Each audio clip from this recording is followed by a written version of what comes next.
Muy bien, muy buenas tardes a todos los asistentes al evento del día de hoy. Se trata de la conferencia del doctor Fernando Tuesta Soldevilla sobre los sistemas de elección de diputados en América Latina.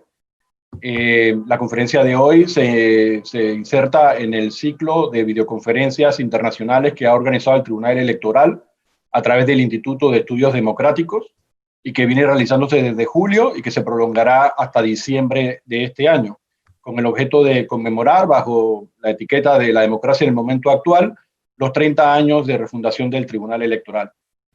Esta actividad se realiza además con el apoyo de organizaciones como la Konrad Adenauer e IDEA Internacional, que mancomunan en el esfuerzo de llevar a toda la población panameña a través de las vías digitales información de calidad sobre los temas de la democracia en Panamá y en el mundo. El doctor Fernando Tuesta Soldevilla es doctor en Ciencias Sociales de la Universidad Mayor San Marcos, magíster y licenciado en Sociología en la Pontificia Universidad Católica del Perú. Realizó estudios doctorales en Ciencias Políticas en la Universidad de Heidelberg, en Alemania. Ha sido profesor principal en la Universidad Católica en la especialidad de Ciencia Política, ahí en Lima, Perú. Fue jefe de la Oficina Nacional de Procesos Electorales entre 2000 y 2004, director del Instituto de Opinión Pública de la Pontificia Universidad Católica de Perú entre 2005 y 2011, y presidió la Comisión de Alto Nivel para la Reforma Política en el año 2019. Actualmente es consultor internacional y tiene una columna de opinión en el diario El Comercio de Lima.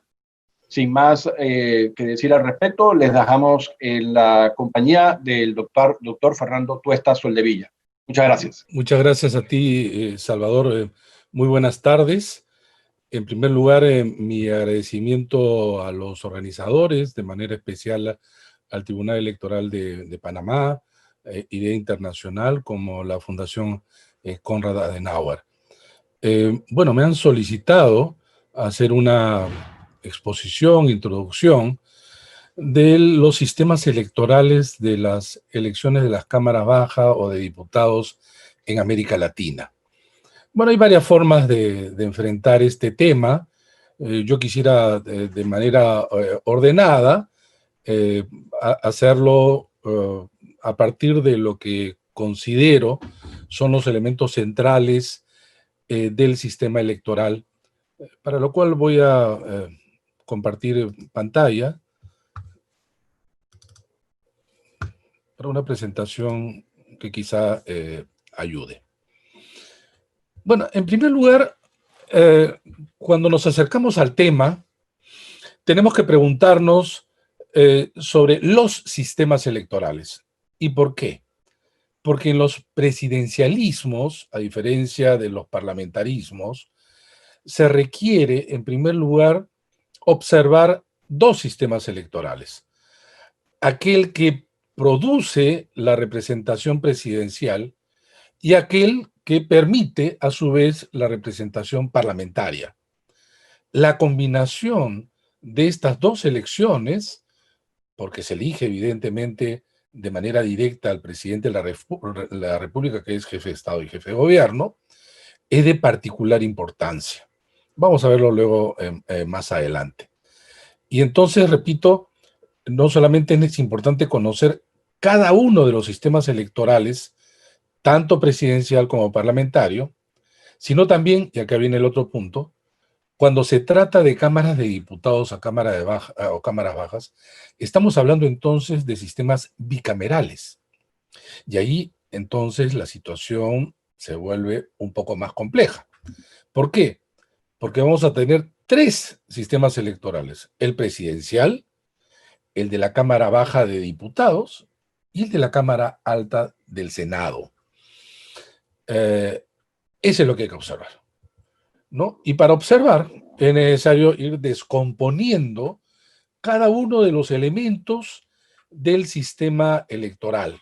Son en realidad varios, pero de manera sistemática uno podrá observar, en primer lugar, el tipo de circunscripción, la naturaleza de la circunscripción, el número de circunscripciones, el tamaño de ellas.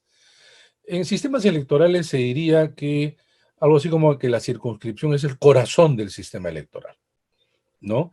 En un estudio más sistemático para casos o países, habría que ver las relaciones de representación en cada una de las circunscripciones, ¿no? Cada país de acuerdo a su normatividad. La forma de candidatura, la forma de votación, así como la conversión de votos en escaño cuando no otros elementos que tienen que ver, por ejemplo, con el umbral de representación y un elemento básico que les adelanté hace un rato, vale decir, la simultaneidad de las elecciones. Entonces, si de los 18 países de América Latina que tienen evidentemente parlamentos, la mitad de ellos son unicamerales y la mitad son bicamerales. Entre los países bicamerales que está allí en la pantalla, tenemos por orden alfabético Argentina, Bolivia, Brasil, Chile, Colombia, México, Paraguay, República Dominicana y Uruguay. ¿Qué es lo primero que uno observa solamente al mirar esta lámina?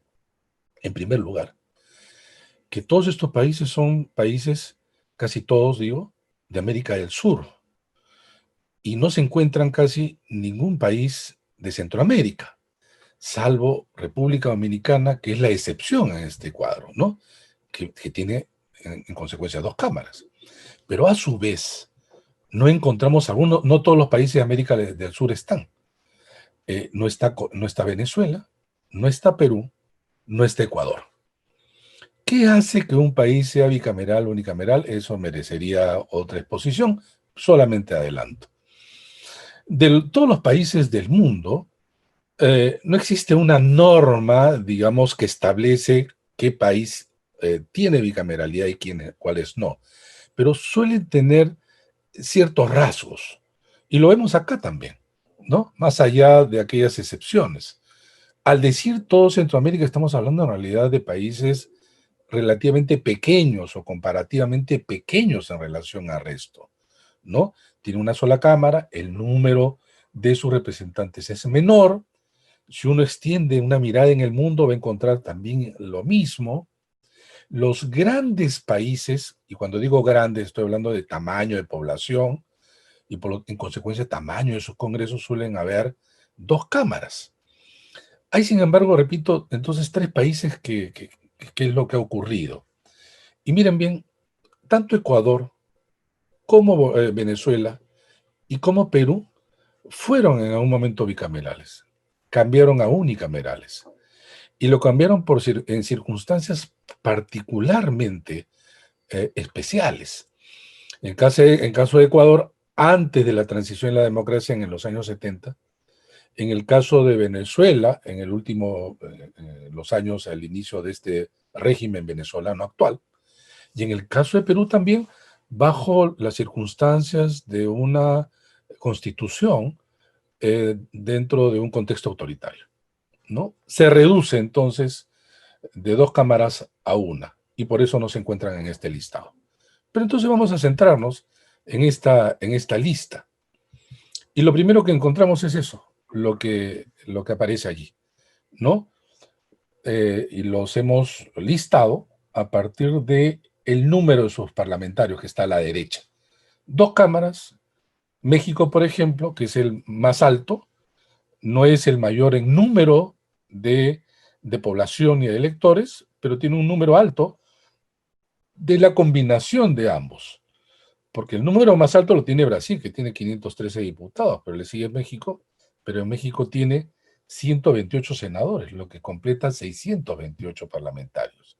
Le sigue Brasil, Argentina, Colombia, y más abajo, el resto de países, como ustedes estaban viendo, y el último en rojo, que es el que ha cambiado ahora poco, que es Chile, con 155 diputados, 43 senadores, vale decir 163. Vamos a detenernos entonces en la primera columna, que es la de diputados, conociendo efectivamente que en senadores tenemos también otro sistema electoral especial, ¿no? Solo que la Cámara de Senadores constituye en todos los casos la Cámara política. Es la Cámara joven y es así en contraposición al Senado. Generalmente las edades para ser diputado es entre los 18 y 25 años más o menos, ¿no? Muchos políticos se van forjando y formando en esta Cámara. Es la Cámara política, es la que en casi la mayoría de los casos aprueba las leyes, es generalmente la encargada del control político del Ejecutivo, es la que acusa muchas veces al Senado de las altas figuras del Estado. Es pues una Cámara numerosa y es una Cámara que suele tener una representación territorial. Pero avancemos un poco. Sin embargo, lo que vemos de este número acotado de países es que nos encontramos con países cuyos mandatos de Cámara son distintos, no son iguales. Va desde 3, que es México, hasta 5, que es Bolivia, Paraguay y Uruguay. Siendo 4 años, Argentina, Brasil, Chile, Colombia y República Dominicana. Si extendiéramos en realidad a todos los países, por ejemplo los unicamerales, la mayoría se está concentrando en 4 años. Han habido casos en la historia de América Latina donde las cámaras de diputados tenían hasta 6 años. Se ha ido reduciendo el número y alrededor de 4. México es un caso casi excepcional de tener 3. En México lo que sucede es que además por muchos años era el país que mantuvo la no reelección parlamentaria. La no reelección parlamentaria, que ya la ha retirado, siendo ahora los únicos países que no la tienen, Perú y Costa Rica. Perú hace poco a través de un referéndum. Pero en general lo que tenemos son reelecciones de manera casi indefinida en la mayoría de los casos, ¿no? Claro, un mandato restringido, que en muchos casos se está discutiendo en América Latina, tiene que estar pensado también entonces con el número de años de cada mandato. Me explico. No es lo mismo una sola reelección en un país que tiene 5 años. Si hay una sola reelección, estamos hablando entonces de un mandato duplicado de 10 años. Y no es lo mismo en México. En México, para llegar a ese número, tendría que haber 3 periodos y ni siquiera se alcanza, que serían 9. Entonces, cuando se reformulan y se hacen reformas, es necesario ver este componente que me parece principal y por eso lo coloco al inicio. De la misma manera, vamos a ver los llamados principios de representación. Básicamente son proporcionales. No tenemos casi países que hayan introducido el principio de representación de mayoría, ¿no? El caso de Argentina, Brasil, Chile, Colombia, Paraguay, República Dominicana y Uruguay es proporcional, ¿no? Vale decir que los escaños se distribuyen en proporción a los votos que adquiere cada partido. No es bajo este principio de quien gana, gana todo, ¿no?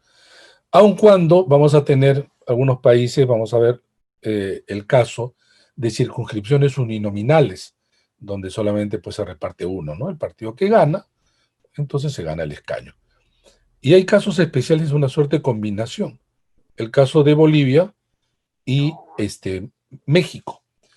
Particularmente Bolivia, que tiene el sistema llamado proporcional personalizado, de influencia evidentemente alemana, ¿no? En Alemania también se divide el nacimiento de la Cámara, en ese caso el Bundestag, acá la Cámara de Diputados de Bolivia, que la mitad de sus representantes son elegidos en circunscripciones uninominales y la otra mitad es elegido, en este caso de Bolivia, por ejemplo, en razón de un número de escaños por departamento, ¿no? Esa combinación es una combinación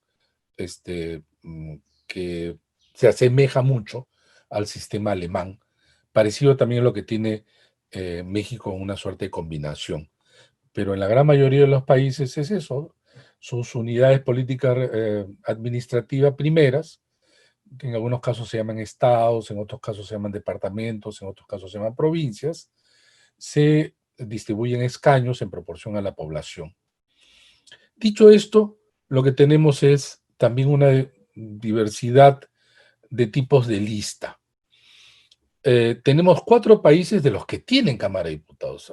Hay que nuevamente recordarles que acá no están incluidos los países unicamerales, ¿no? Acá estamos hablando, como me han solicitado, solamente observar el tema de las cámaras de diputados. Entonces tenemos Argentina, Bolivia, México y Uruguay tienen el sistema de listas cerradas o bloqueadas, ¿no? Uno va y vota por la lista. La lista es confeccionada por el partido bajo diferentes modalidades, ¿no? Y entonces se vota por el partido.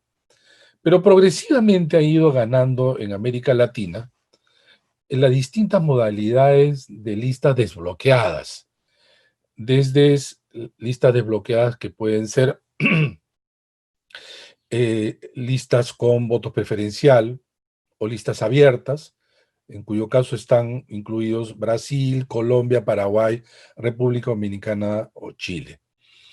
En América Latina, hasta los procesos de democratización y redemocratización de inicios de los 80, en general lo que se observaba eran listas cerradas o bloqueadas.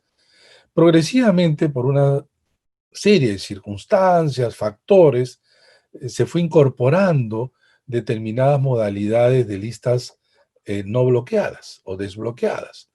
El primer caso fue justamente el de Perú, mi país, en donde en el año de 1978 se incorpora el voto preferencial, donde se puede elegir dentro de la lista a uno. Y luego se modifica en 1984 para elegir 2. Es voto preferencial, pero es opcional, ¿no? Es opcional. Y a partir de allí ya otros países lo van incorporando, que es los países que allí aparecen, ¿no? En algunos casos el voto es obligatorio. Cuando digo obligatorio quiere decir que no solo se tiene que marcar por la lista, sino por los preferenciales que se quiera. Colombia tiene un caso especial, ¿no? Por ejemplo, Colombia, el partido decide si es que el tipo de lista es bloqueada o si es desbloqueada.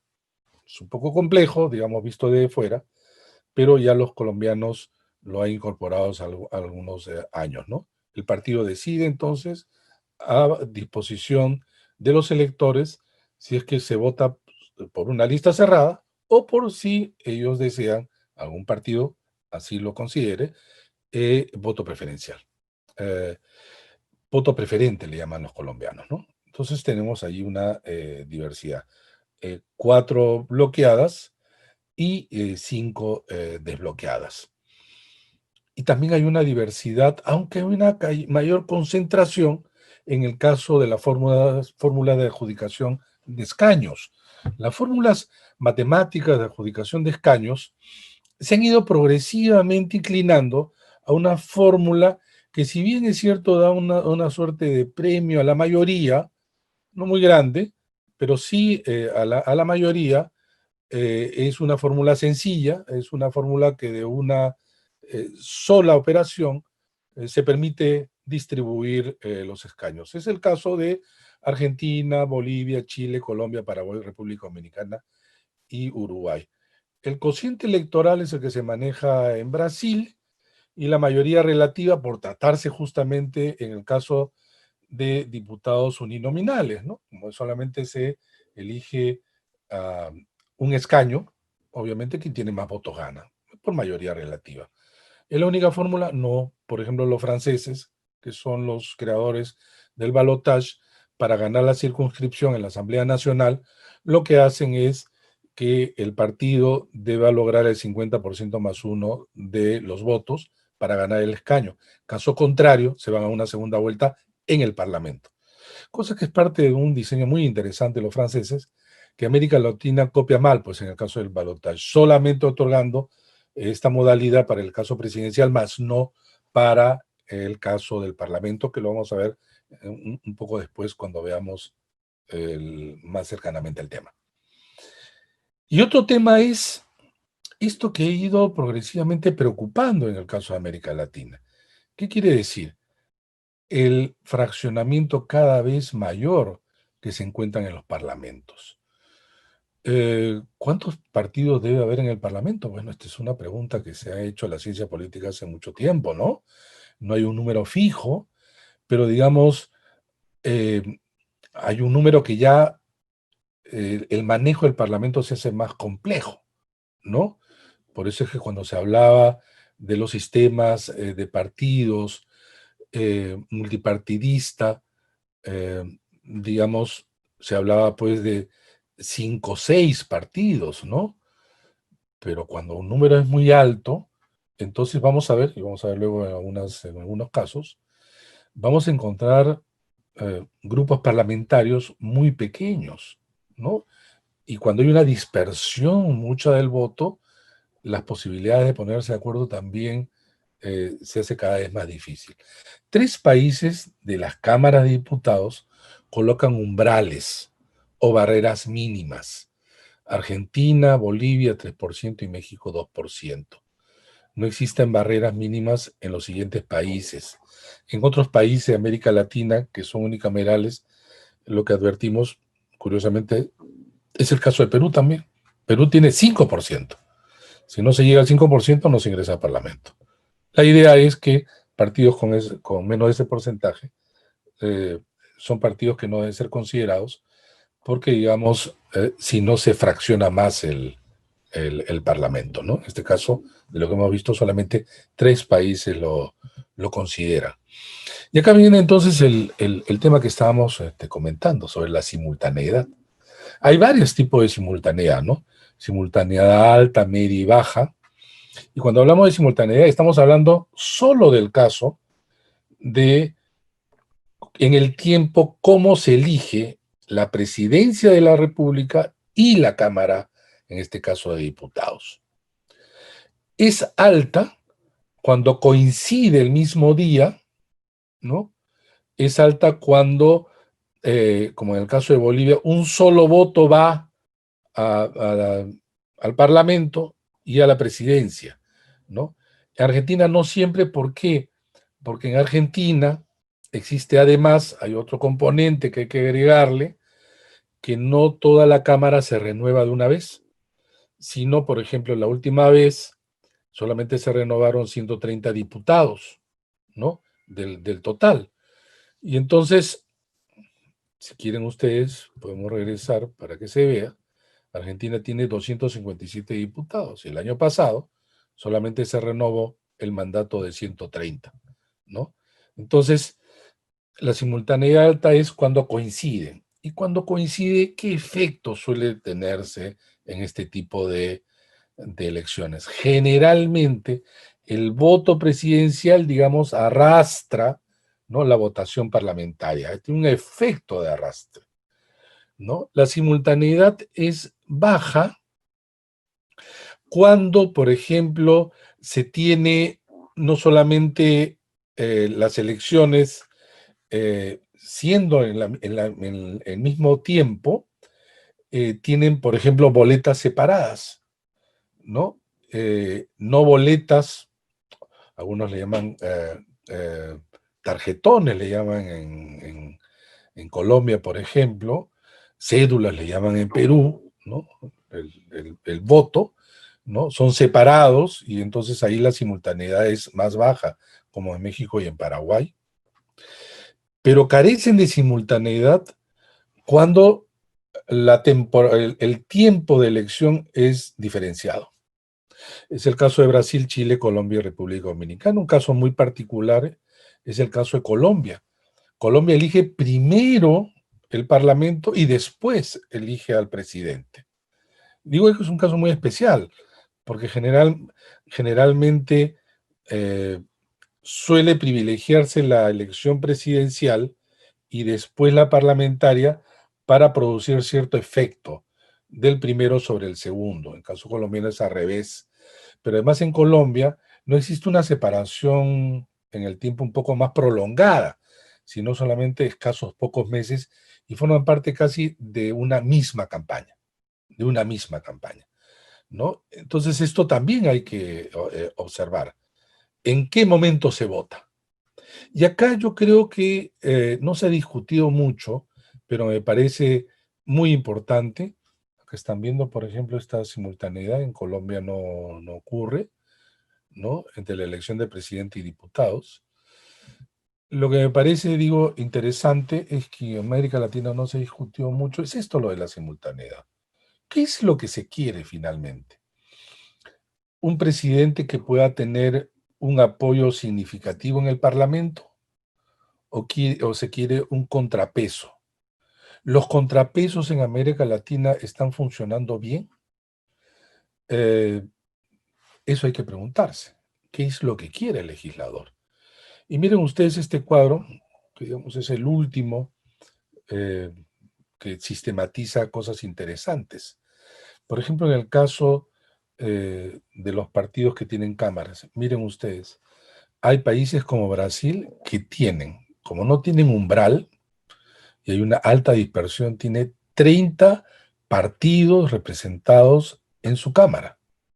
Por más que el número sea alto, ahí estamos viendo, 513, existen 30 partidos. Sin embargo, hay de todo tamaño. El mayor tiene 54, pero 54 tampoco es que sea mucho. 54 estamos hablando del 11%. 11, o sea, el partido mayor tiene 11%. ¿Y el partido menor cuánto tiene? Un solo escaño. Varios tienen un solo escaño. Y como ven ustedes, todos los países tienen partidos que tienen un solo escaño. ¿Tiene sentido que un partido tenga un solo escaño? Miren ustedes la diferencia. Miren ustedes la diferencia. Países donde, como en Colombia, hay 18 partidos, o Chile 17 partidos, República Dominicana 14 partidos representados en el Parlamento. Y miren esos rangos, ¿no? Que va desde 1 hasta 91 en el caso de República Dominicana, 1 hasta 119 en el caso de Argentina. Entonces, al diseñar reformas, lo que hay que observar, esto ya es un cuadro resumen de todo, ¿no? De los países con Cámara de Diputados. Repito entonces, para los diseñadores de reformas, entonces la primera pregunta que hay que hacerse es, ¿qué es lo que se quiere? Porque se puede hablar muchas veces de representatividad, se puede hablar muchas veces de gobernabilidad, pero muchas veces gobernabilidad y representatividad son como extremos y efectivamente algunos países han deseado colocar el peso en la gobernabilidad, que es el caso pues de históricamente, por ejemplo, de Estados Unidos, en donde el sistema de mayoría produce un presidente, ¿no? Cuya posibilidad de tener mayoría en las cámaras es alta, o en todo caso, como es un formato bipartidista, la diferencia con el opositor es menor, la alternancia es permanente, ¿no? Pero en general se quiere provocar la gobernabilidad, algunos quieren inclinar su interés por la representatividad, ¿no? Y representatividad se piensa entonces que el Parlamento es una suerte de reflejo, es como el ecran en donde se ve representado el conjunto de la sociedad. Pero claro, en América Latina lo que tenemos son sociedades no solamente plurales, sino diversas, pero eso puede provocar que entonces tener un parlamento también muy fraccionado. Todo tiene obviamente sus pros y sus contras. Por eso la pregunta es, ¿qué se quiere? ¿No? Algunos autores señalan entonces que lo adecuado es intentar modelar, ¿no? Un mix, ¿no? Una combinación, un equilibrio siempre complicado, complejo, de eh, tener componentes de gobernabilidad y tener componentes también de representatividad. Pero siempre es difícil eh, contestar la pregunta que dice cuál es el mejor sistema. Y adelanto por si acaso alguno tiene esta pregunta en mente.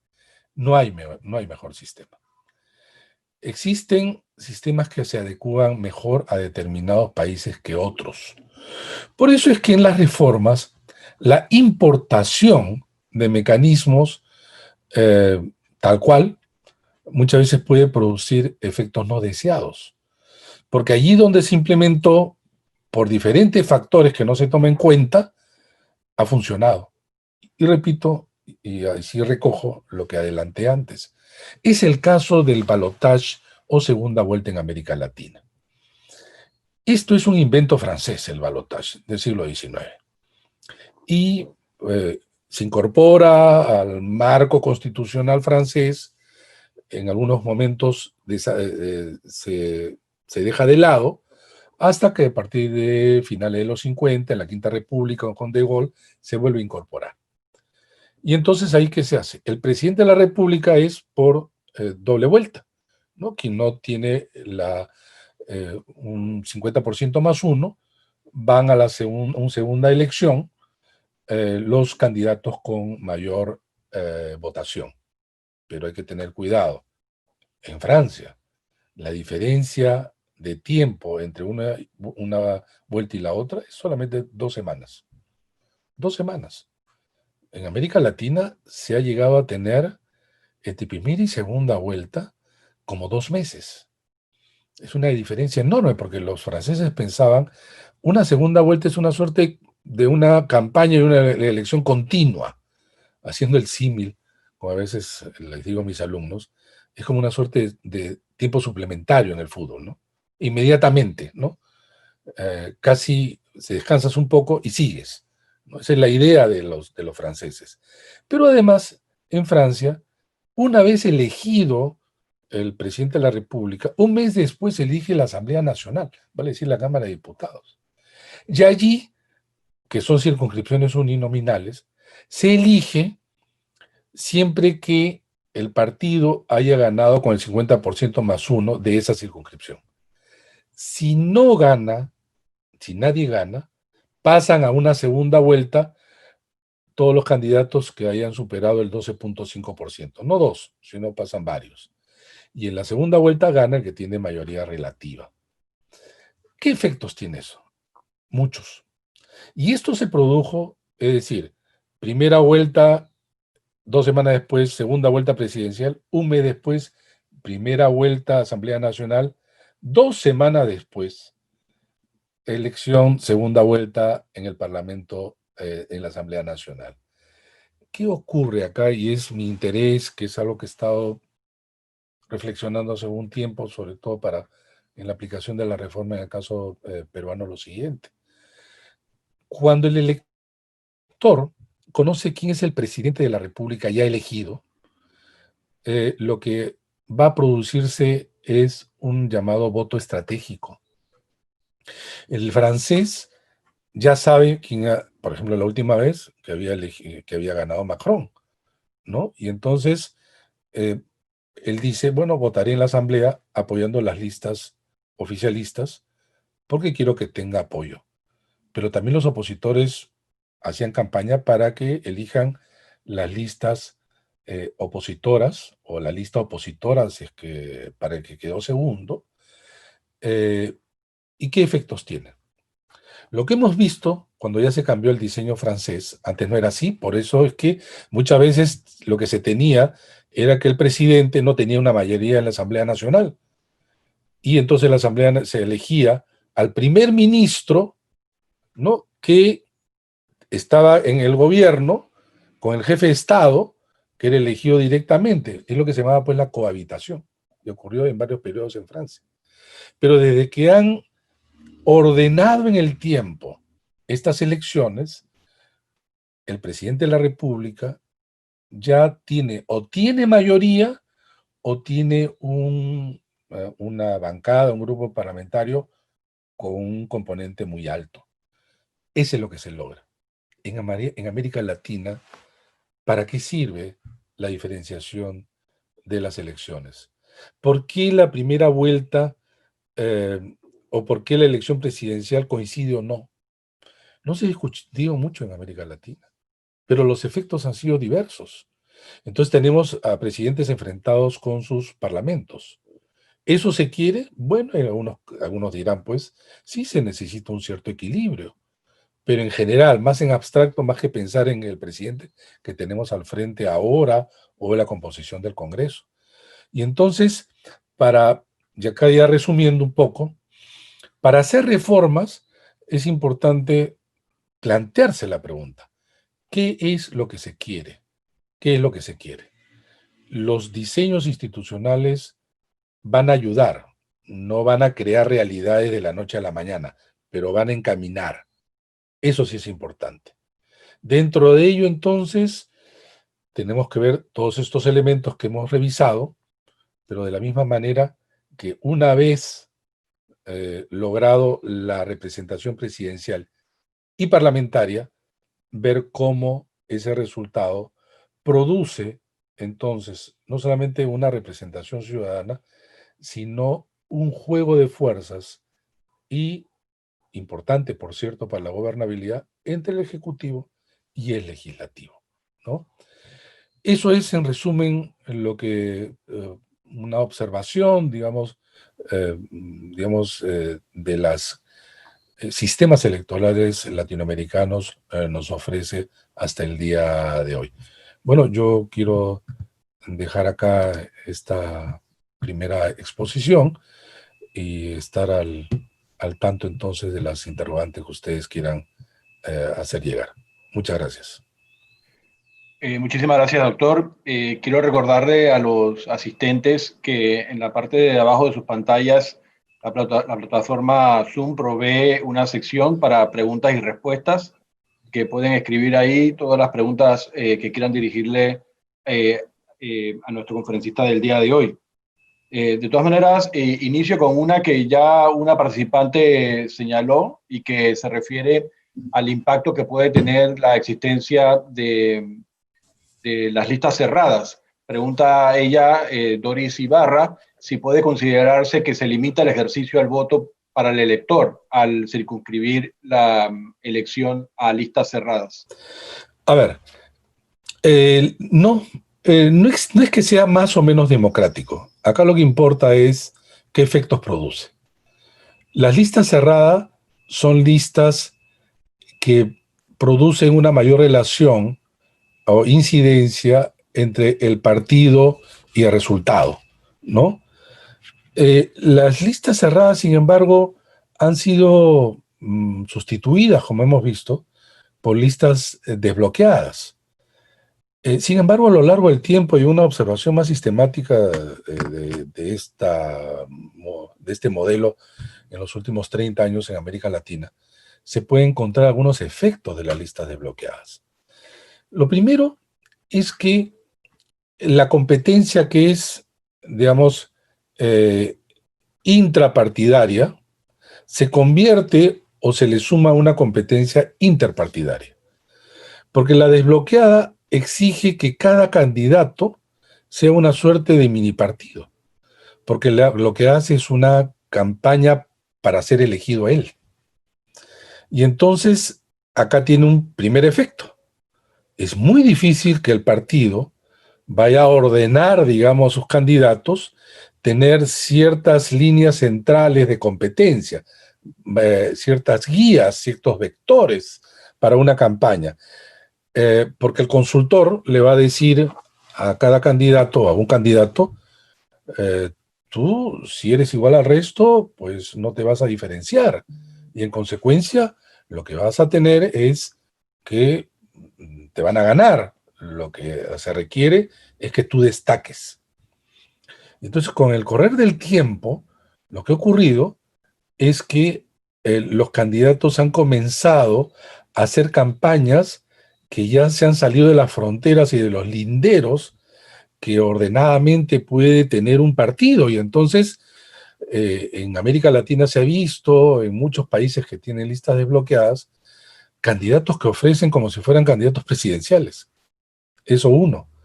En segundo lugar, hay un efecto que es ya peligroso. Italia tenía listas desbloqueadas y por ahí ingresó la mafia. Es mucho más fácil relacionarse y financiar individuos que partidos. Me refiero a la relación y el vínculo, ¿no? Y entonces el candidato, por más que el partido le obligue a que rinda cuentas, siempre hay maneras de evitarlas. Entonces, ahí hay un segundo elemento que no se ve a simple vista, ¿no? El tema del financiamiento. Estos dos elementos, y hay varios, crean problemas, pero también crean problemas para la organización electoral. Se crean problemas también para el escrutinio, el conteo de votos. Pero no solamente tienes que contar votos para los partidos, sino los votos individuales. Pero además porque esto abrió las puertas en América Latina a gente que venía desde fuera de la política. Los outsiders, y también, ¿por qué no decirlo? Pues muchos aventureros fueron a parar a los partidos, ¿no? Y fueron a parar a los partidos en un momento en que en América Latina se rechazaba mucho a los partidos y a los políticos. Una fuerte desafección, y le digo desde un país como es Perú, donde la desafección es altísima. Y entonces comenzaron a aparecer personajes que venían y arrastraban, digamos, apoyos que no venían del ámbito político. Comienzan a ingresar entonces personas que eran muy populares de otros ámbitos, ¿no? ¿Eso creaba una mejor representación parlamentaria? No. No mejoró la política. Al contrario, la modificó en otros términos. Ya era, digamos, más fácil entrar al Parlamento. Entonces, ¿qué situaciones ha habido para romper con esto? Algunos plantear el regreso a las listas cerradas. Claro, algunos plantearán la siguiente interrogante, pero las listas cerradas, las cúpulas de los partidos, las ordenan, ¿no? Y allí se convierte en una rosca que puedan facilitar solamente algunos, ¿por qué no también financiados, ¿no? Claro, no hay un método perfecto, pero, por ejemplo, algunos países como Argentina, Uruguay, y ha sido una pelea en Perú, se comienza a hablar de las PASO, ¿no? De las primarias abiertas, simultáneas, obligatorias, donde todos van a votar, ¿no? Por la selección de candidatos de los partidos. Hay mucho que discutir por esto, pero las listas cerradas que han sido, digamos, motivo y objeto de mucha crítica, algunas muy bien fundadas, sin embargo, ha traído efectos inicialmente no deseados. Doctor, ¿qué impacto tendría o tiene también el diseño de las listas con las posibilidades de implantar mecanismos que aseguren la participación de las mujeres en el escenario parlamentario? Bueno, este es interesante porque en realidad la lucha, principalmente de las mujeres, ¿no? Ha sido inicialmente por cuotas y luego ya se ha avanzado mucho en el tema de la paridad y luego de la paridad y alternancia. Entonces, hay muchos países en donde encontramos esto ya bastante avanzados, ¿no? Se han conseguido, digamos, que las normas incorporen ya no solamente cuotas, que parece ya muy limitado, sino también que las listas estén compuestas en términos paritarios por hombres y mujeres. Pero la discusión se daba en los países donde había listas desbloqueadas, ¿no? Entonces, comenzó a hablarse de la alternancia. Les cuento el caso de Perú. Perú acaba de aprobar la paridad y alternancia. Sin embargo, una observación que hemos hecho, entre ellos yo, que la paridad y alternancia no necesariamente va a producir un parlamento paritario. ¿Por qué? Porque hay voto preferencial. Y podría ocurrir que simplemente gracias al voto preferencial no se supere siquiera el 30%. En Perú había cuota inicialmente del 30%. Nunca se llegaba por el voto preferencial ni siquiera al 30%. 28%, cerca, pero no. Se aprueba paridad de alternancia y esto, repito, no garantiza. Lo único que garantiza paridad de alternancia es las listas cerradas, porque allí sí están obligados a colocar en la lista e ingresan entonces a, si una lista hay, por ejemplo, para, qué sé yo, de 6 escaños, un partido gana 4 escaños, entonces va a entrar necesariamente 2 hombres y 2 mujeres, ¿no? Con el voto preferencial podría que ninguna mujer, o podría que entre 3 hombres y una mujer. Claro, la respuesta ante eso es sí, pues, pero ya han competido en términos iguales, y es que la gente elige hombres, pues hay que respetarlo. Pero no están así, pues. No están así porque no parten los hombres y mujeres desde el mismo partidor, ¿no? Ahí hay una ventaja larga, histórica, estructural, ¿no? Donde los hombres, digamos, han tenido en los partidos mayores vínculos, relaciones, redes, y no es lo mismo, ¿no? Esto no quiere decir que no salgan a elegir a mujeres, pero no se llega a esta idea de que los parlamentos deben ser paritarios, en tanto que las poblaciones son también de la misma naturaleza, ¿no? ¿Qué opinión le merece, doctor, la entrada en los procesos electorales parlamentarios eh, de candidatos denominados de libre postulación o independientes? ¿Cómo afecta el diseño de la competencia sobre la base de listas el hecho de que no se presenten alternativas bajo la bandera de partidos, sino de manera independiente? Bueno, esta es una discusión variada en América Latina, ¿no? La pregunta que habría que hacerse es, ¿queremos partidos? ¿De qué naturaleza queremos? ¿Son suficientes? Eh, ¿Por qué es importante y si es necesario candidaturas y presencias de candidatos al margen de los partidos? Eso habría que responder. Algunos países han optado por mantener a los partidos como única vía de postulación. Perú, por ejemplo, ¿no?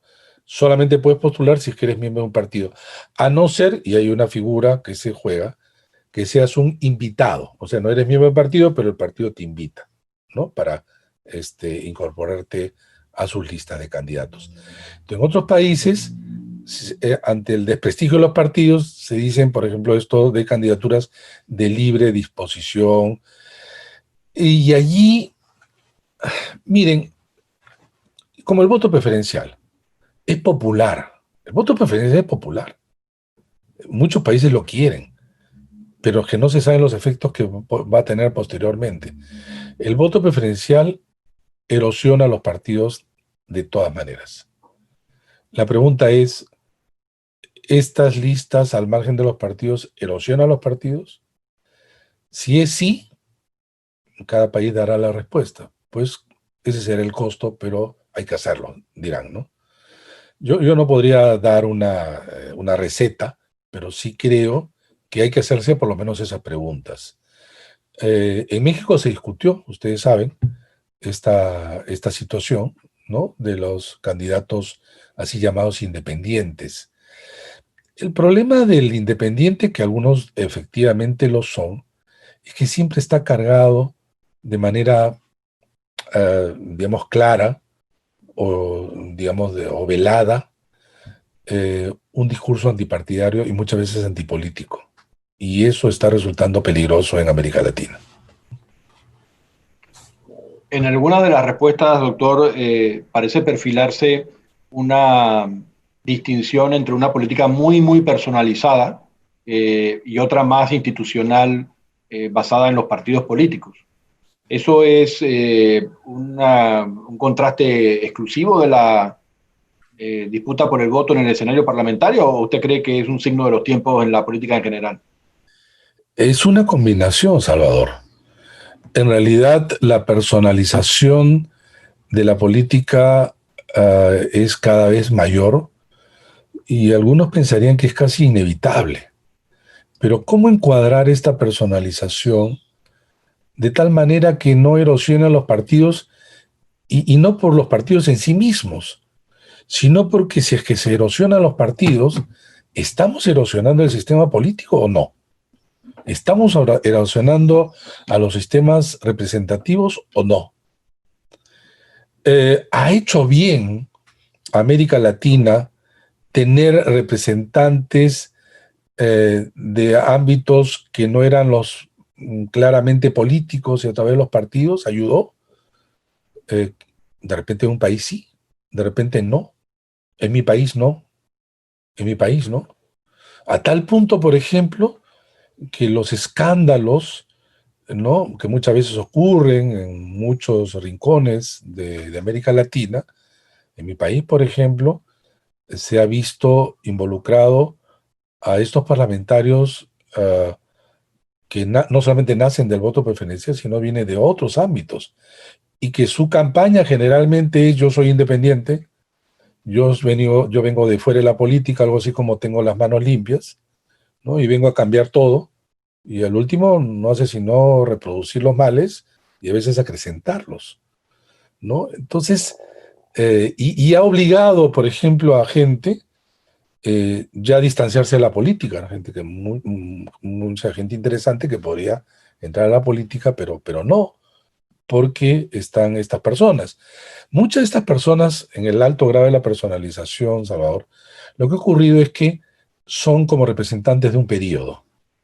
¿Qué quiero decir con esto?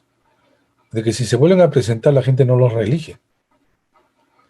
Eso que, digamos, sería un castigo para quien hizo mal, ya en un plano mayor es un problema.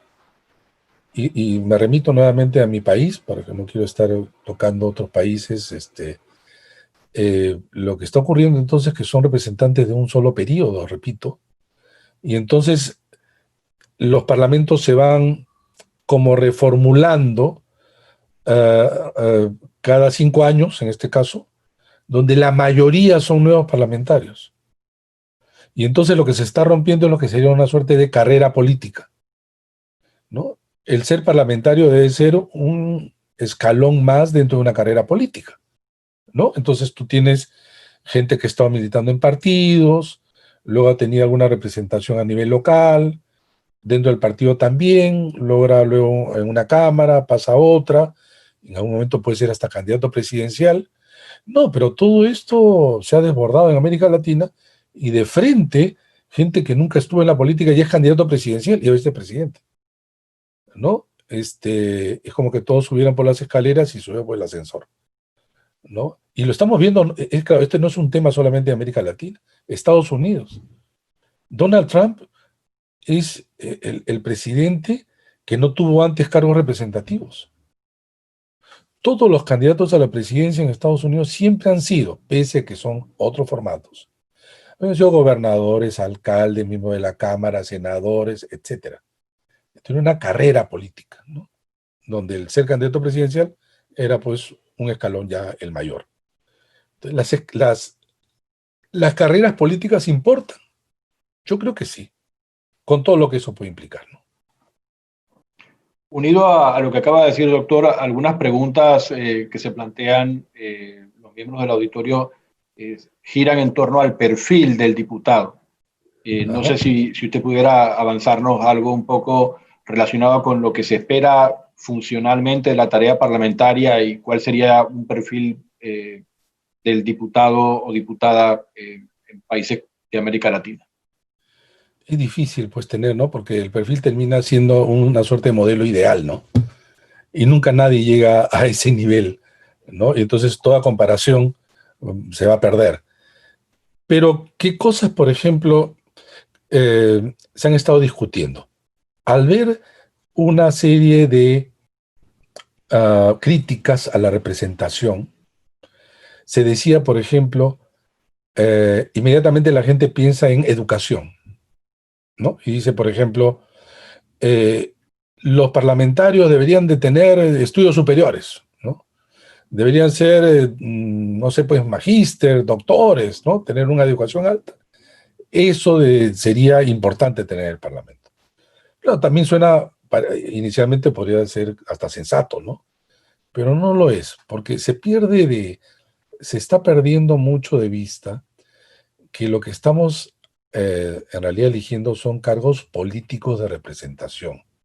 No estamos eligiendo pues un gerente de una empresa, no estamos eligiendo pues un director o un jefe en general. Pese que ha venido esta idea, pues, de que el Parlamento es como una empresa y entonces quien debe ser elegido debe ser casi un técnico. Esto ya comenzó felizmente a diluirse, ¿no? Porque hay gente que puede ser muy bien formada académicamente, pero no tiene ni las cualidades ni la virtud de un político. El político tiene que decidir, porque lo que está es en el poder. Claro que para decidir mejor debe tener una buena formación, qué duda cabe. Sería bueno, ¿no? Tiene que ser abogado, no tiene que ser abogado, pues en cualquier profesión, ¿no? Ahora, si sabe de derecho, si sabe algo de economía, si sabe algo de ciencias, cuanto mejor, ciertamente. Pero el político es el que tiene que decidir. Y decidir quiere decir, desde incluso, saber convocar a un entorno que va a trabajar justamente aquellas ideas que él tiene, ¿no? Se puede especializar un poco, puede conocer tanto más, pero ¿dónde gana eso? ¿Dónde lo desarrolla? ¿En alguna universidad? No, esa es la formación académica. Lo desarrolla haciendo política, porque haciendo política se encontrará que aquello que eran ideas generales o algunos que ahora creen que en redes sociales en 140 caracteres puede solucionar el mundo, ¿no? Entonces, no, va a tener que decir que hay otros partidos, que lo suyo podría ser una linda idea, pero en realidad no va a salir si no consigue los votos, va a tener que negociar, va a tener que aceptar, va a tener que morigerar, en fin, hay una serie de elementos que se va aprendiendo con el correr del tiempo, ¿no? Entonces, nuevamente, político no es igual a técnico, ¿no? Entonces, claro, si uno, nuevamente, el perfil sería el ideal. ¿Y qué quisiéramos? Claro, un parlamentario que tenga una formación académica, que sea una persona ética, que sepa comunicarse con sus representados, eh, pero ahí podríamos llenar, y en realidad nadie va a llegar a eso, ¿no? ¿Se puede poner eso en las leyes? No, no se puede. No se puede. Pero algo se puede hacer, esa es la gran pregunta, Salvador, en estos tiempos en América Latina. En Panamá se están preguntando, nosotros también en Perú, ¿cómo hacemos? Algo pueden hacer las leyes, eso sí, algo pueden hacer las leyes, encaminar la discusión, ¿no? Algo que ha permitido o que puede permitir que la competencia por el poder esté dentro de determinados márgenes que incentiven, por ejemplo, a que gente de buena voluntad ingrese a los partidos, que incentive a que los partidos se organicen de una mejor manera y desincentiven también a algunos que creen que es fácil, ¿no? Entrar y salir elegido, ¿no? Desincentiven al aventurero, pues no, desincentiven a aquel que quiere llegar para hacerse cargo del tesoro público, ¿no? O sea, ¿cómo hacer para combinar todas esas piezas? Eso no es fácil. Porque además, desde fuera uno puede decir todas las maravillas del mundo, pero quien tiene que producir esa reforma, ¿quiénes son? Los parlamentos. Aquí y en todas partes, los parlamentos. Entonces hay que persuadir. Si no eres parlamentario, tienes que persuadir. Y si lo eres, claro, conocer. Es algo que en mi país, por ejemplo, muchas veces discutimos y le decimos, o en la discusión se dice, el parlamentario por lo menos debe leer pues lo que se está discutiendo, ¿no? A veces eso ni se hace. Y hay que ser crítico, lógicamente, con la representación. Doctor, volviendo un poco al tema de la forma de elección, usted mencionaba la magnitud de la circunscripción. Ese es un tema que también en Panamá se ha mencionado varias veces, porque además hay antecedentes históricos variados. Si se Así debe es. utilizar una circunscripción donde se elijan muchos diputados al mismo tiempo o pequeñas circunscripciones en las que se elija un único diputado para esa comunidad. Su experiencia sobre esta materia, ¿qué podría recomendar? A ver, acá hay una suerte de relación clara. A mayor escaños en una circunscripción, mayor posibilidad que partidos hasta pequeños puedan ganar algo. ¿No es cierto? Entonces, si tú reduces, por ejemplo, si tú tienes una circunscripción de 20 y tienes un parlamento, digamos, de 100 y tienes una circunscripción de 20, esa ya es una circunscripción grande, ¿no? Entonces tú dices, Si yo saco el 5%, ya logro un escaño. 5% ya logro un escaño. Pero si es que esa circunscripción no fuera de 20, sino de 10, con 5% no saco un escaño, necesitaría 10%. Mientras más pequeñas, cuando digo pequeñas en número, tienes que hacer un mayor esfuerzo electoral para lograr algo. Y al hacer un esfuerzo mayor, el número de partidos comienza a reducirse. Entonces ahí viene el tema. ¿Queremos muchos partidos, pocos partidos? Esa es una primera pregunta. Entonces, circunscripciones muy grandes, voy a poner el caso nuestro, Perú, 130 representantes, una sola cámara, el país más subrepresentado, uno de los más subrepresentados del mundo. Nosotros tenemos 25 millones de electores y solo tenemos 130 congresistas, de los cuales Lima tiene 36. Bueno, pues ¿saben cómo hacen los representantes limeños en el Parlamento peruano? Nunca hablan a nombre de los limeños. Nunca. ¿Y cuánto representan? A casi 8 millones de electores. Nunca el representante de Lima dice, hablo en nombre de los limeños, ¿no? Como podrían decir, hablo en nombre de lo de Cusco. Tienen pues menos, ¿no? O lo de Arequipa, ¿no? Dicen, hablo en nombre de los limeños, no. Y no porque entonces cuando muchos representan a muchos, la representación se diluye. Se diluye. Cuando el tamaño de la circunscripción es más pequeña, para empezar el elector sabe quiénes son sus representantes. Una cosa es que tengan 2, 3, 4 y conoce, estos son mis representantes. Si los conoce, ya es el primer paso para el control. Entonces, ahí hay una discusión interesante, ¿no? Pero yo sí creo que circunscripciones muy grandes, incluso arriba de 5, ya es un problema. Pero va a depender también, por supuesto, del país, ¿no? Hay países más pequeños, hay países más grandes, de territorios accidentados, entonces es mucho más complicado. Pero, digamos, no me atrevo así de manera tan pública de responder, digamos, sin tener otros elementos de juicio, que se deberían crecer las circunscripciones, ¿no? Habría que ver un poco las realidades más,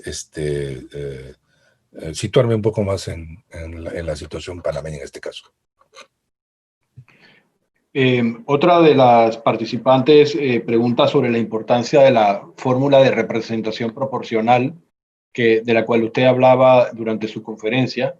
¿Qué importancia tendría en comparación, digamos, con sus alternativas? A ver, hace mucho tiempo en la historia tú tenías circunscripciones que no estaban bajo un sistema de representación proporcional, sino de mayoría. Quiere decir que si es que ganabas, ganabas todo. Y esto quiere decir, podría ser 3 escaños, podría ser 4 escaños. Y con el tiempo entonces se fueron reduciendo. Y encontramos en el mundo muy pocas circunscripciones en donde se disputa más de un escaño, ¿no? Y entonces allí, si es por el sistema de mayoría, pues si tienes una sola circunscripción, un solo escaño en una circunscripción, gana quien tiene más votos, así de simple. Salvo que, repito, sea a lo francés. Pero en Estados Unidos o en el Reino Unido, circunscripciones uninominales, es solamente uno. Ahora, algunos están muy entusiasmados con esto en América Latina. Y miren Estados Unidos y dice, queremos un bipartidismo, ¿no? Dos grandes partidos sería la solución. Bueno, la mala noticia es que nunca se ha creado un bipartidismo por ley. Si así fuera, sería muy sencillo, ¿no? Al contrario, colocar circunscripciones uninominales en un país muy fraccionado, lo que puede hacer es fraccionar, al contrario, aún más el Parlamento, ¿no? Eso uno. Y no encuentro caso en que, por ejemplo, se implemente un sistema de mayoría de circunscripciones uninominales cuando es un sistema unicameral. Cuando es un sistema unicameral. Distinto es si tú tienes una cámara baja con circunscripciones uninominales, pero tienes una cámara alta con una representación, digamos, por regiones, estados, departamentos, provincias. Entonces combinas ambas representaciones. Pero unicameral, con circunscripciones uninominales, todo, no conozco y creo que sería un problema. La participante Marta Blanco quisiera preguntarle al doctor que si usted tuviera la oportunidad de establecer un modelo de elección de diputados, ¿cuál es el que preferiría? Es una pregunta que es parte de lo de... Depende, pues, de qué país, ¿no? Y hay que, nuevamente, no es que quiera eludir, sino que presidiendo la Comisión de Reforma en mi país, eso ya era una discusión. Pero podría dar algunos alcances, ¿no? En general creo que puede... A mí me gusta en todo caso, ¿no? En primer lugar, yo sí creo que hay que ver, de repente no sé cómo es el caso de Panamá, si el número de representantes más o menos está adecuado con la población electoral. Ese es un primer caso. Un segundo caso es si es que hay dos cámaras, nuevamente. Ese es fundamental. No es lo mismo si una cámara o dos cámaras. ¿Por qué? Para ver, por ejemplo, cuándo se vota. Por eso el tema de la simultaneidad. Habría que ver el tema de las circunscripciones, pero también depende del tamaño, vale decir, el número de representantes que hay. Si es que tienes, por ejemplo, menos de 80 congresistas o parlamentarios, no debiera haber circunscripciones más allá que representen el 10% del total. Y esto es. A mí me gusta el método DONT. A mí me gusta el método DONT, por ejemplo. Creo sí que debe haber un umbral de representación nacional. Eso también me parece interesante, ¿no? Eh, Creo que debe, a mí, yo, quizá porque mi país ha vivido la erosión tanto de los partidos políticos, que las listas desbloqueadas originan demasiado efecto perturbador, ¿no? Me ha terminado de disgustar ya hace un buen tiempo, y nosotros lo conocemos del año 78. O sea, tenemos demasiada evidencia empírica como para decir, por lo menos para mí, para decir lo contrario, ¿no? Y entonces, más o menos por ahí habría que ir organizando, ¿no? Pero nuevamente no existe pues algo ni ideal ni perfecto, va a depender de cada país. Doctor, usted señalaba que se había ido reduciendo el número de países que prohibían la reelección inmediata de diputados. En general, Sí, sí.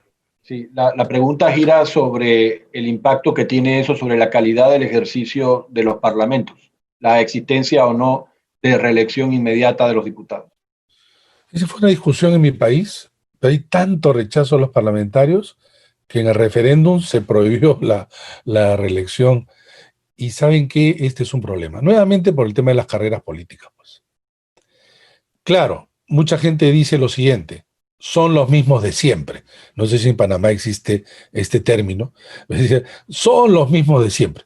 En el Perú, ¿saben cuánto era la tasa de reelección? 18%. Nada más. O sea, la gente ya no reelegía. Pero siempre la gente decía, son los mismos de siempre.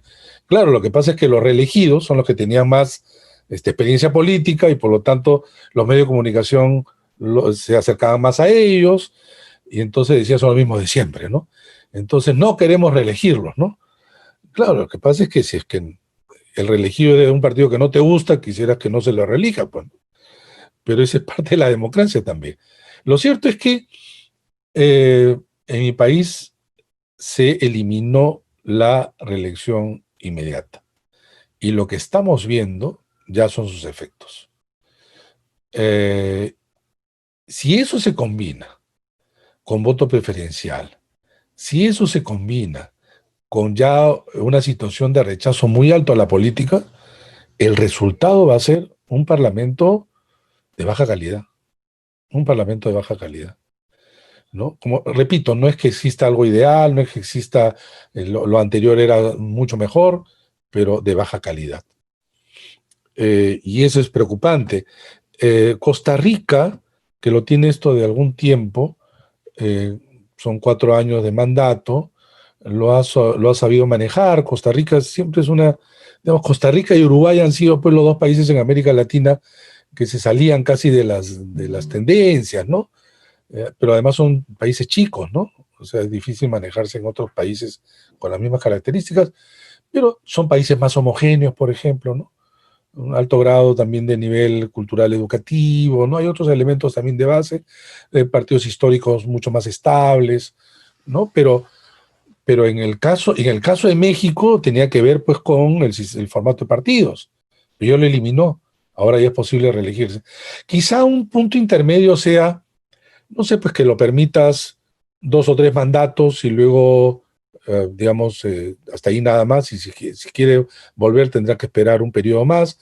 Lo que le permite es a los partidos también ir modificando la presentación de sus candidatos, pero no todo de golpe, pues. No vas a cambiar 130, cambias 130 nuevos. Yo he visto en mi país cómo los nuevos, que eran una cantidad alta, ingresaban al Parlamento sin saber nada, porque este es un ejercicio que requiere un aprendizaje y un tiempo. Ya estás aprendiendo, ya llegaste a un nivel de manejo y ya no puedes postular, ¿no? Entonces, toda esa carga y ese aprendizaje en donde se ha invertido mucho, no hablo solamente de parlamentario, estamos hablando también en general, como asunto público, se pierde, ¿no? Que es distinto a la reelección presidencial. Distinto a la elección presidencial o de autoridades locales, etcétera. Esa es otra discusión. Yo creo que a nivel parlamentario sí se ve seriamente afectado en su calidad. La participante Emperatriz Ibarra pregunta por la paradoja de que muchos cambios al proceso de elección de los diputados depende de la aprobación en los parlamentos de las leyes correspondientes. Nos plantea el problema de cómo superar el escollo que pudiera encontrarse en algunos parlamentos resistentes al cambio de las leyes que implicarían su reforma. Esa última parte no entendí, perdón, discúlpeme. Sí, pregunta sobre el hecho de que son las propias cámaras legislativas las que aprueban los cambios en el mecanismo electoral de elección de los diputados. Y nos pregunta es sobre la superación del escollo que implica pues, involucrar a los propios parlamentarios en la adopción de las normas que modifican su forma de ser electos. Es una buena pregunta y que creo que lo experimentamos en todos los países, incluido al nuestro. Tú puedes tener, digamos, una propuesta interesante, pero al entregarla al Parlamento, ¿cómo hacer? Y acá viene un primer punto. En el Parlamento se pueden hacer todo tipo de reformas, de salud, educación, el aparato del Estado, etcétera. Pero cuando eso implica a ellos mismos, una primera reacción es de cierta distancia, si no rechazo. Es algo así como, en muchos casos, más vale lo malo conocido que lo bueno por conocer, ¿no? Porque los parlamentarios comienzan a jugar midiendo, sobre todo si es reelección, midiendo cómo les afecta. Y si esto está muy cerca de una elección, o sea, acercándose a una elección, peor todavía. No están mirando el diseño, ¿no? Si es que esto se compone con el otro, sería lo bueno. Pero entonces, ¿qué hacer? Bueno, es un esfuerzo que no es fácil, pues, ¿no? Es necesario persuadir, o sea, y la política es tan importante que no es posible dejárselo solo a los políticos. Y en ese sentido, hay un trabajo que se hace, por ejemplo, desde organismos electorales, en este caso el Tribunal Electoral, se hace de medios de comunicación, se hace de la academia, en general la sociedad civil, para ir creando ciertas ideas que van ganando con ciertos consensos. Porque las peores reformas son aquellas que se imponen. Esa reforma que se impone gracias a una mayoría, pasado el tiempo, de repente esa mayoría ya no lo es, y viene otra y la cambia. Y entonces estamos permanentemente en cambios, ¿no? Que es lo peor que puede haber, ¿no? Las reglas deben ser reglas claras, y esas reglas claras a ser aceptadas, y aceptadas en el tiempo, es lo que produce también una cierta cultura democrática que permite que esas reglas se establezcan mejor, ¿no? Se pregunta, doctor, también sobre la aplicación de la revocatoria popular de mandato en el caso de diputados. ¿Cuál es la experiencia en América Latina con esa figura? A ver, sí, ese es un tema interesante. Hemos hecho estudios sobre la revocatoria del mandato. Eh, También es muy popular, ¿no? Eso de cortar el mandato de un representante y de una autoridad es muy atractivo. Sin embargo, eh, los estudios señalan lo siguiente. La revocatoria de los mandatos a nivel local ha funcionado parcialmente. Porque, ¿qué ocurre? Se ha observado lo siguiente. Uno sale elegido, digamos alcalde, gobernador, y luego todos los opositores, ¿no? Que perdieron en la elección juntan firmas, juntan apoyo para producir una revocatoria, ¿no? Activar una revocatoria y luego deshacerse de esta autoridad. Nuevamente, y disculpen que recurra a Perú, Perú llegó a ser el país con más revocatorias en el mundo. En el mundo, ¿eh? Y entonces todos querían revocar. Era tal el nivel de revocatoria que empezaba el mandato el día 1 y ya estaban comprando en el organismo electoral los formatos para revocarlo. Se tuvo que cambiar la ley para decir, oye, por lo menos espera un año, ¿no? ¿Quiénes compraban? Los perdedores. Ahora, esto no quiere decir que esa autoridad deba permanecer en general en el cargo, pero hay otras medidas que existen en la normatividad latinoamericana en general, que tiene que ver cuando, eh, que está tipificado en las normas, que cuando una autoridad obviamente viola esas normas, puede ser pasible de ser vacada, ¿no? Pero esto debe estar claramente estipulado, porque la revocatoria finalmente siempre ha aparecido como un derecho de participación y control ciudadano. Entonces, repito, suena bien, pero ¿cuál es el argumento para revocar? De los estudios hemos visto simplemente porque a la gente decía que no le gustaba, ¿no? Y eran quienes no habían votado por ellos. Entonces, si tú ganas por 40%, de repente el 60% no quiere que tú estés. Si yo gano por 30% y de repente una competencia muy reñida, han habido buenos participantes, 70% no han votado por mí y de repente ellos quieren que yo me vaya, ¿no? Y son los que activan. Ese es en el nivel local. Ahora, imaginemos esto a nivel, algunas constituciones han señalado que hasta el presidente de la República. Bueno, el único caso en que se juntó firmas y se alcanzó activar la revocatoria fue con Hugo Chávez, que ganó la revocatoria del mandato, ¿no? Pero es muy difícil poder revocar a un presidente. Ahora, ¿cómo se hace para un diputado o un miembro de la Cámara Baja? ¿Cómo evalúas a un diputado? ¿Por las leyes? Podría ser. ¿Cuántas? ¿Debe cumplir las leyes? Si eso fuera una ley, se comienza a escribir pues cuánta ley hay de por medio, ¿no? ¿Cómo evalúas? ¿Cómo valorar eso? ¿No? ¿Cuál sería el número de firmas? Han habido algunos países que los incorporan, ¿eh? Pero no hay manera, no hay manera. Individualmente, imagínense una circunscripción que tiene 6 miembros, de los cuales 3 partidos tienen 2 cada uno. Te quieren revocar a uno del partido A, probablemente de los otros partidos quieran revocarlo, ¿no? Y nuevamente, ¿cómo lo evalúan? Dicen, no, porque es corrupto. Digamos que esa sea la razón genérica, ¿no?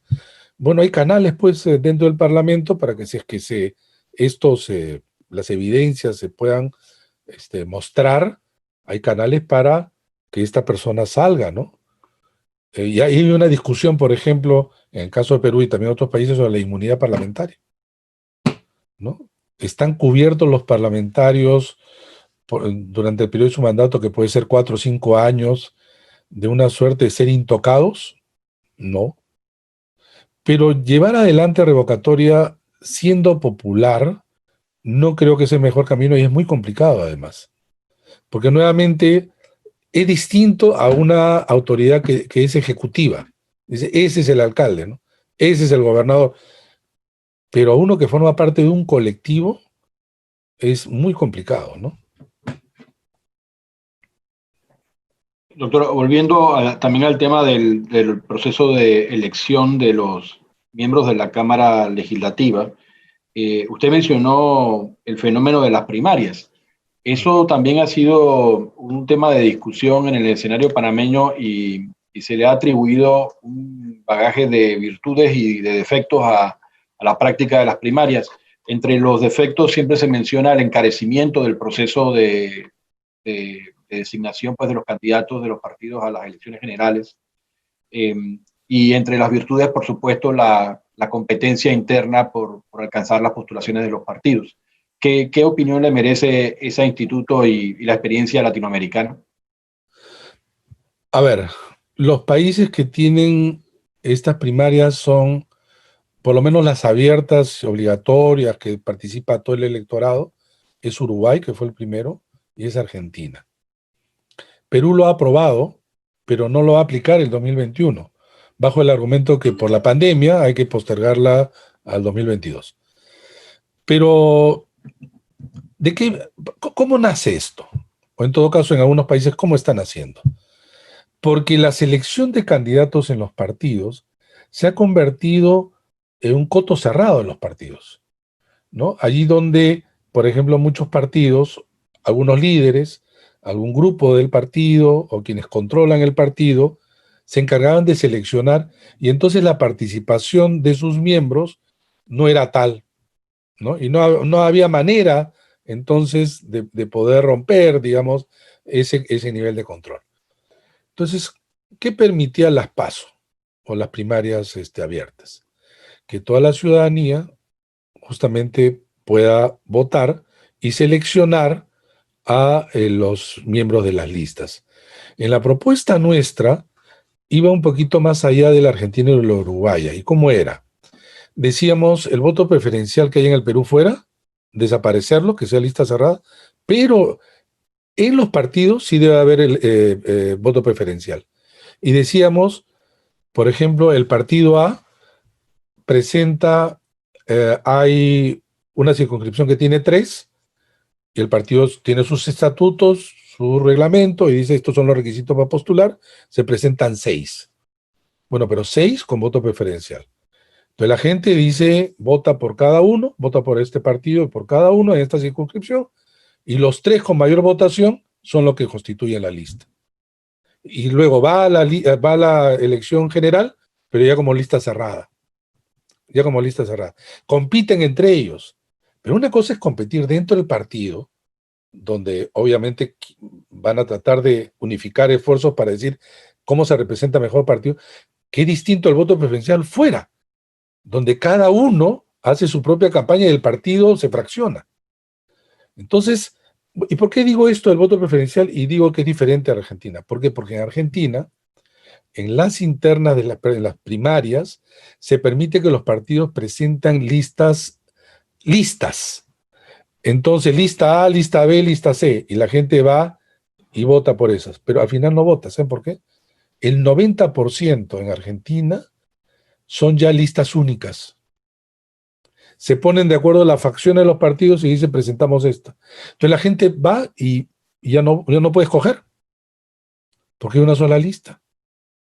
En cambio, justamente conociendo estas particularidades argentinas, en la nuestra, en la comisión que yo presidí, presentó y formuló que se presenten al interior, pero que sean individuales. O sea, los miembros del partido se presentan individualmente. Entonces la gente opta individualmente y arma la lista, ¿no? Los más votados son los que pasan a la lista. A mí me parece interesante porque, por lo menos en los países que conocemos, no ha habido manera de romper ese cerco de quienes controlan los partidos, ¿no? Si es que un partido entiende que esto permite varias cosas. Uno, que el partido se revitalice. Ya hay un movimiento, una dinámica real, la campaña, hacen campaña al interior, los sectores, facciones, pero además la lista que nace de esas primarias está altamente legitimada. En cambio, la selección de candidatos como se realiza hoy en muchos partidos son cuestionados por la gente de su propio partido y siempre aparecen en los medios, ¿no? Que no reconocen el padrón electoral, que lo que hacen es criticar a los miembros de los comités electorales de los partidos, se acusan de fraude, de todo. Pero hay otro elemento que es muy importante en América Latina, que es un caso regional muy interesante, que quienes organizan estas pasos son los organismos electorales. No son los partidos, son los organismos electorales. Los partidos se les respeta sus estatutos, la forma como ellos deben colocar sus propias reglas, pero quien realiza las elecciones, organiza las elecciones, son los organismos electorales. Es más, en el caso nuestro, y en otros países también se da, la resolución de los conflictos, en segunda instancia, lo ve el organismo electoral que administra justicia. Entonces, son cosas muy interesantes, ¿no? Que son respuestas, pues, a realidades que han llevado a que los partidos sean cuestionados por sus propios miembros, ¿no? Que no se sienten partícipes. Muchas gracias, doctor. Ya llegando a la etapa final del evento del día de hoy, queríamos comentarle que en todas las conferencias previas le hemos ofrecido la palabra al final al expositor, por si quiere hacer una última intervención que resuma sus ideas principales y se pueda despedir del auditorio. Gracias, Salvador. No más, yo creo que he hablado bastante. Acá están algunas ideas propuestas. Creo que es un momento muy importante en América Latina, no solamente porque estábamos pasando un periodo de cambios, como suele ocurrir en diversos ámbitos de reforma, sino porque tenemos adelante el mayor flagelo que hemos tenido en términos de salud a nivel global, como es esta pandemia del coronavirus. Y esto ha exigido y exige, en términos políticos, un cambio no solamente de paradigma, sino exige que los partidos se tengan que relacionar de manera distinta con sus militantes y electores. Exige a los organismos electorales cómo en esta situación deba dar seguridad no solamente jurídica, sino seguridad sanitaria en el momento en que deba realizar estos procesos electorales. Exige a los electores un esfuerzo de otra naturaleza. Y entonces, esto que es terrible, que este flagelo que golpea a millones en el mundo y en América Latina, que es la región más afectada, exige de nosotros una mayor responsabilidad. Y me alegra, y siempre con mucha estima y cariño, en general a los panameños, en particular al Tribunal Electoral, que tantas veces hemos colaborado, intercambiado conocimiento, abrir estos espacios de discusión que ahora nos permite hacerlo de manera virtual. Esperemos algún otro momento hacerlo de manera presencial como en otras oportunidades, pero Salvador, a través tuyo, a los organizadores del evento, mi agradecimiento, un cariño grande a mis amigos del Tribunal Electoral, a sus autoridades y al público mayoritariamente panameño, la mejor de las suertes. Muchísimas gracias, doctor. Muchas gracias también a todos los participantes. Y recordarle a los que nos estaban siguiendo por YouTube que pueden suscribirse al canal del Instituto de Estudios Democráticos para mantenerse al tanto de las actividades que en este campo vamos realizando, como decíamos, en un ciclo que se extenderá hasta diciembre. Muchísimas gracias, doctor, por haber contado con nosotros con su presencia, y a todos nuestra despedida. Hasta la próxima actividad el próximo viernes. Gracias a todos.